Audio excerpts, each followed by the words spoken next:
Would you buy this for $15? Well, I did. My name's Carmen and I flip furniture and I have a vision for this.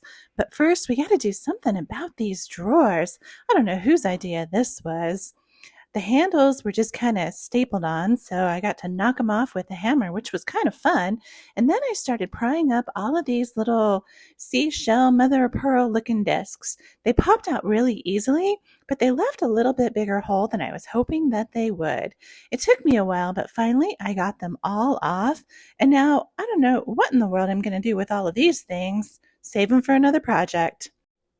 I had to do something about this hole in the side of it, but since this isn't a high-quality piece of furniture, I just grabbed some craft wood from the Dollar Tree, cut it down to size, used Titebond wood glue to put it in place, and then some weights and a clamp to hold it down. Such an easy-peasy repair, and nobody will ever know. Now back to these drawers. Just a little light sanding to smooth down any rough edges, and then I'm using some plastic wood to fill them in. It's kind of like frosting a cake. I put on a nice thick layer of it to make sure that those holes are going to disappear. While that dried, I went to work painting the body.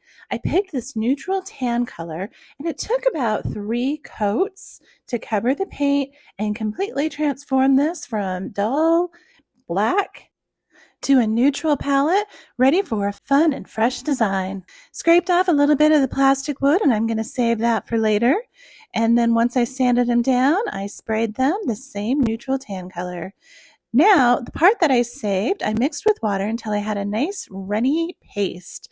Then I applied this to the top of each drawer with a chip brush to give me some texture. I wanted to have brush strokes that will add texture, that will hide any of the holes, and will be ready for the new design. Just a light sanding, and then we were ready to go with another layer of paint. Now those circles are bye-bye, gone, a thing of the past. Okay, so I told you guys I had a vision for this furniture flip. What I'm going to do is I have ordered these cute little Monstera leaf stencils off of Amazon, and I am using Dixie Belle chalk paint in the color Collard Greens to stencil Monstera plant leaves onto this. This is going to be the cutest little plant stand that you've ever seen.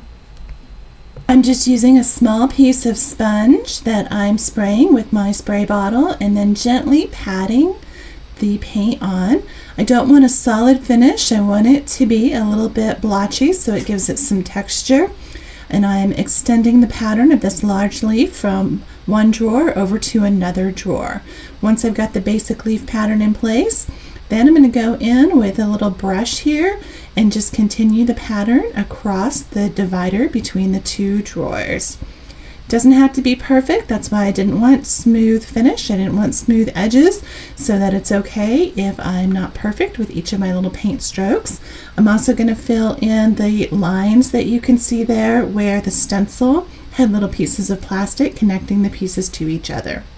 I want to take a moment just to shout out and say thank you to all of my subscribers. I so appreciate your feedback, your likes, your shares, and welcome to anyone new who's following me here at Painted and Planted, where I find vintage and outdated furniture and give them makeovers to make them something that will be exciting and new for many years to come. Now this set came with a variety of different sizes, so I'm going to do a small leaf on this drawer. The other beautiful thing about this stencil is it further hides any imperfections from the holes that were on the drawer or the paint. And I'm angling each leaf so that they kind of come towards that center drawer divider, almost like a stem. Now let's fill in the side with some more fun, cute designs. And if you don't like a design, it's super easy just to brush over it with your base color and start again. All the leaves I had were a little too large or a little too small for that side panel, so I found an easy template online, traced over it with a felt tip marker so I wouldn't damage my screen, and then used that as the stencil for the smaller side.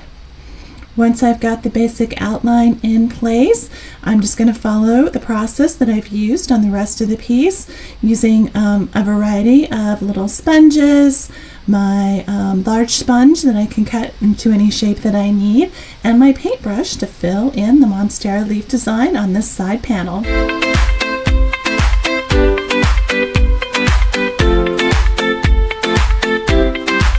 Don't be afraid afraid when stenciling and filling it in to make mistakes, because nobody knows what it's supposed to look like till it's done anyway.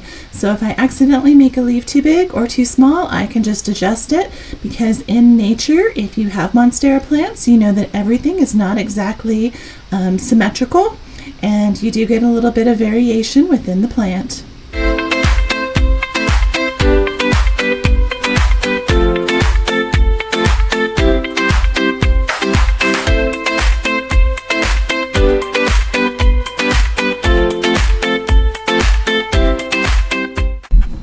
Now that our design is done, it's time to add some drawer pulls. I created a template and I'm using my drill to drill holes, and then I'm adding these cute little gold drawer pulls that have a scalloped edge that I think perfectly goes with this planty inspired design. And you can kind of see the texture here where it hides any of the circles and imperfections. Okay, remember where we started with this ugly duckling piece of furniture? Well, after a furniture makeover, you now have a gorgeous plant-inspired plant stand or cabinet. I personally think it's the perfect plant stand due to the 3 tiers. This was such a fun furniture makeover. I hope you enjoyed it as much as I did. Please let me know what you think in the comments. Don't forget to like, subscribe, and share with your friends. Look forward to seeing you next time on Painted and Planted by Carmen.